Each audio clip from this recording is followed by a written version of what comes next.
welcome to Long's Toys. I have a Mr. Potato Head Transformer review for you today. Technically, I guess these are part of the Transformer Rescue Bot line because the logo's down here in the bottom corner. But it's kind of a mashup of two Hasbro properties. It's Transformers meets Mr. Potato Head.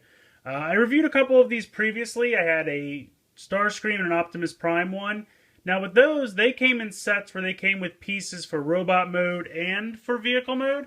I guess the line didn't do so well as they would have expected because they must have had these planned, but these just came like this. I've looked everywhere, which is why I kind of haven't gotten these until recently, because I was hoping to find one of those sets with the vehicle mode and robot mode parts. I don't think they're coming. So, I mean, these two look very cool. You have Grimlock on the left and Bumblebee on the right, but unfortunately you only get pieces for... Well, I guess in Grimlock's case, it is his dinosaur mode, not necessarily his robot mode, but they look somewhat similar. But Bumblebee is definitely robot mode only. So if you take a look at the back of these packages, you can kind of see how they advertise the fact that you can mix them all around and mix up the pieces, which is cool. Mixable, mashable heroes. So we'll go ahead and get these guys out of the package and we'll take a closer look. Alright, so we got these two guys out of packaging. I think they look pretty great. I'm going to just kind of put Grimlock to the side for a second. We'll start with Bumblebee here. Very G1 look for Bumblebee, which I appreciate because that happens to be my favorite version of Bumblebee. He's kind of got some wheels molded on here in the back. You can see he's got yellow feet with black legs. Unfortunately, there's not really any articulation with his arms or anything. The potato head is technically four separate pieces. There's obviously the potato. But then there's three pieces here. There's a leg piece, torso piece, and then of course his helmet.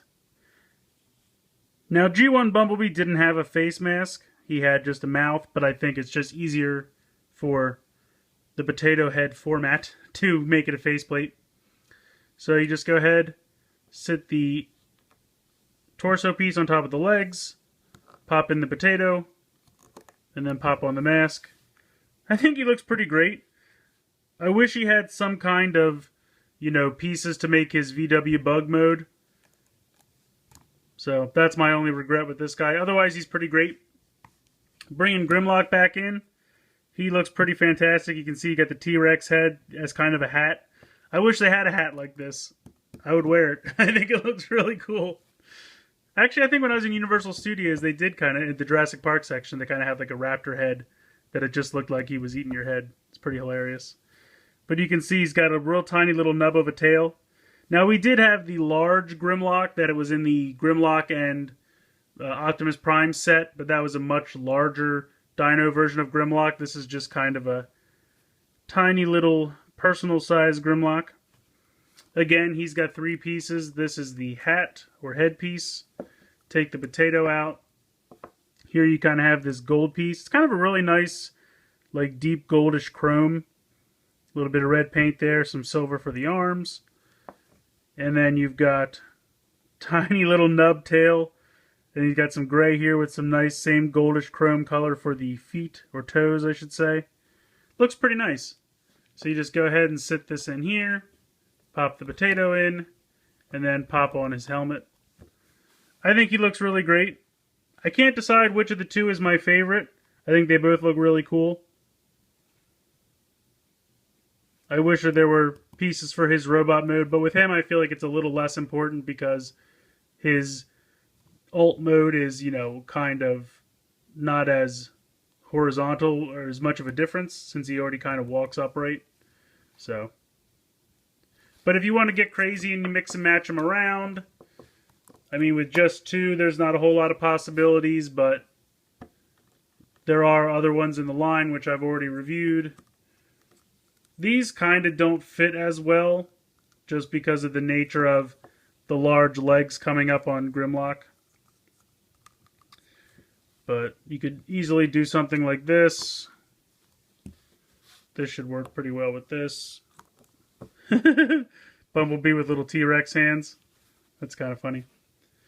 So, of course, you can mix them, mash them, do whatever you want, as they say, mixable mashables. But there's lots of different combinations, and obviously the more you have, the more combinations are possible. If you have the Optimus and Starscream one, as I do, You could bring them in and make even more possibilities. I definitely think it's a fun line. They did a couple Marvel ones as well, which I reviewed, and those are also interchangeable. All the pieces, you can mix Transformers with Marvel superheroes, and they're all compatible, I should say. It's a fun little line, though. I mean, they're relatively inexpensive. These are $5 a piece. I found these at Kmart, of all places.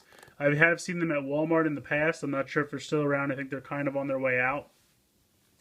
But the bigger sets that came with the vehicle parts, I think, were $8, and these are kind of $5 a piece. So they're relatively inexpensive. They're kind of fun. They're very cool little guys.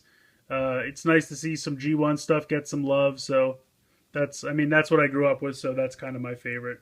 It's not the best writing-wise, I know, but it's my nostalgia. So I have those nostalgia goggles on. But let me know what you guys think of these things in the comments. Like I said, they're relatively inexpensive. I think they're fun. I recommend them. If you want to pick them up, I think they're worth it. So let me know what you think in the comments below. Please like and share this video. Please subscribe if you haven't already. I hope you've enjoyed this look at the Mixable Mashables Transformers Heroes of Bumblebee and Grimlock. And thanks for watching.